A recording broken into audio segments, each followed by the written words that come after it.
Bienvenue à ce JLF. Jésus l'a fait, Jésus le fait pour moi. Nous rendons toute la gloire à Jésus-Christ pour ce jour merveilleux qu'il nous accorde de vivre. Nous avons la joie d'accueillir aujourd'hui notre sœur Vaimiti. Bonjour, comment tu vas? Bonjour, ça va très bien. Gloire à Jésus-Christ. Tu es avec nous aujourd'hui pour nous partager ce que Jésus-Christ a fait pour toi. Je vais te laisser te présenter. Oui. Alors, bonjour. Donc, moi, c'est Vaimiti. Je suis originaire de Tahiti, donc une île qui se situe en Polynésie. Et j'ai donné ma vie à Jésus le 10 2021. Donc, du coup, je suis passée par les eaux du baptême. Et avant ça, avant d'avoir pris cette décision, donc je voulais vous témoigner du coup du pourquoi j'ai décidé de me faire baptiser. Alors, il faut savoir qu'auparavant, j'étais une fille qui sortait beaucoup, qui recherchait vraiment les plaisirs de ce monde à travers l'alcool, la drogue, et jusqu'au jour où j'en pouvais plus. Et en rentrant de boîte un jour, je me suis juste rendu compte de l'état dans lequel j'étais.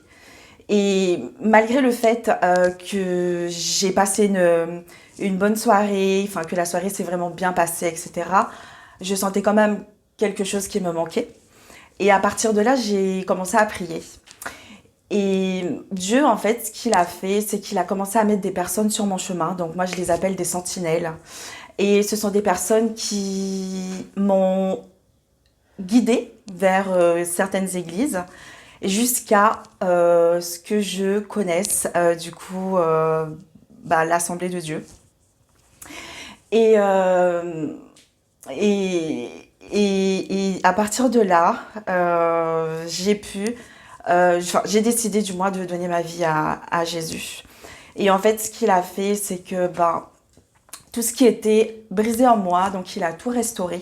Jusqu'à présent, il continue de le faire.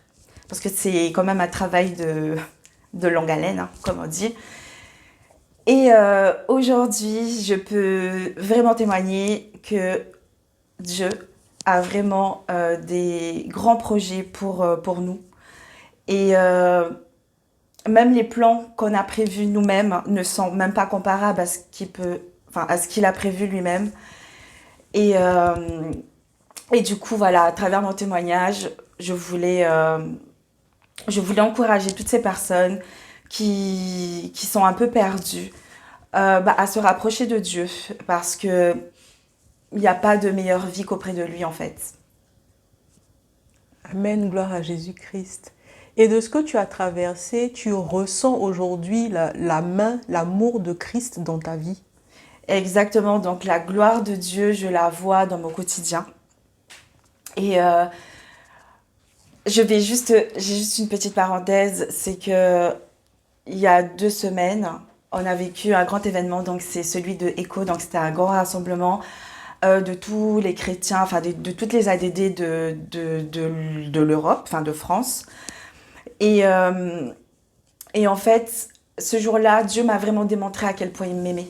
Je savais qu'il m'aimait déjà, mais là, j'ai vraiment ressenti son amour. Et pourquoi je vous dis ça? Parce qu'en fait, j'étais encore quelqu'un, il y a 2 semaines, qui recherchait l'approbation des autres, qui recherchait toujours à être aimé, à être accepté des autres. Et aujourd'hui, je peux dire que, en fait, peu importe si Pierre, Paul, Jacques m'aime ou pas, c'est pas grave, parce que je sais que Dieu m'aime. Et voilà, donc il manifeste encore sa gloire dans ma vie.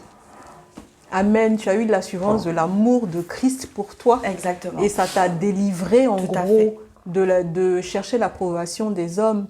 Est-ce que tu as, durant ton parcours avec lui, est-ce que tu as été libérée d'autres choses, par exemple? Ah oui, oui, forcément, j'ai été libérée, du coup, de... Enfin, je dis pas que j'étais une alcooliste, enfin que... oui, oui. Mais je sais que, aujourd'hui, je prends même plus plaisir à boire. Je prends plus plaisir à fumer non plus. parce que, en fait, rien que de cheminer avec lui, ça comble tout ce que j'essayais de combler auparavant avec ces addictions. Ton corps est donc aujourd'hui le temple du Saint-Esprit, comme Exactement. la Bible le dit. Oui. Amen, gloire à Jésus-Christ. Qu'est-ce que tu pourrais donner comme encouragement à des jeunes qui en ce moment sont dans le monde, qui se posent des questions par rapport à Christ? Alors, qu'est-ce que je pourrais leur donner? J'aimerais leur dire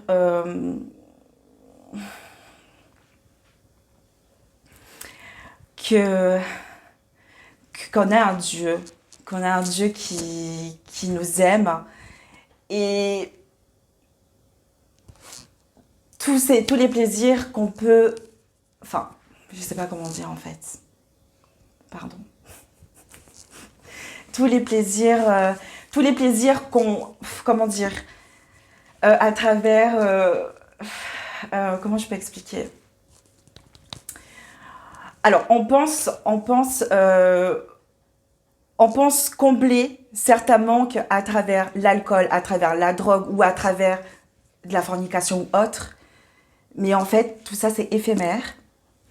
Et il n'y a que Dieu qui peut venir et qui peut combler tout ça. Amen, gloire à Jésus-Christ. Donc voilà, donc moi je vous encourage vraiment à chercher les voies de Dieu. Est-ce que tu aurais un verset biblique à partager, un verset qui t'a porté, qui t'a encouragé durant ces temps-là? Qui m'encourage encore aujourd'hui. Amen. Oui, alors c'est dans Ésaïe 41, verset 10. C'est marqué « Ne crains rien, car je suis avec toi. Ne promène pas des regards inquiets, car je suis ton Dieu. Je te fortifie, je viens à ton secours. Je te soutiens de ma droite triomphante. » En fait, ce verset, il m'encourage souvent lorsque je suis dans le doute, lorsque je suis dans la peur. Et je me rappelle juste de ces paroles et en fait, ça me permet de continuer à persévérer avec Jésus. Amen. Gloire à Jésus-Christ. Merci en tout cas, chère sœur, pour ce temps, pour ce partage. Merci parce que ce témoignage va fortifier, encourager d'autres jeunes ou d'autres personnes, quelle que soit la tranche d'âge. On bénit Christ pour l'œuvre qu'il accomplit dans ta vie et qu'il accomplit aussi dans la vie de tous nos frères et sœurs. Que vous soyez tous bénis et on prie que vous puissiez persévérer dans la foi et qu'on reste en Christ, quel que soit ce qui se passe. Merci beaucoup. À bientôt pour un prochain JLF. Oui. Que Dieu vous bénisse. À bientôt. Alléluia! Le châtiment qui nous donne la paix est tombé sur toi, Jésus. Mais c'est par tes meurtrissures que nous sommes guéris. Quand les épreuves m'accablent, je pourrais t'oublier. Mais je choisis de prier.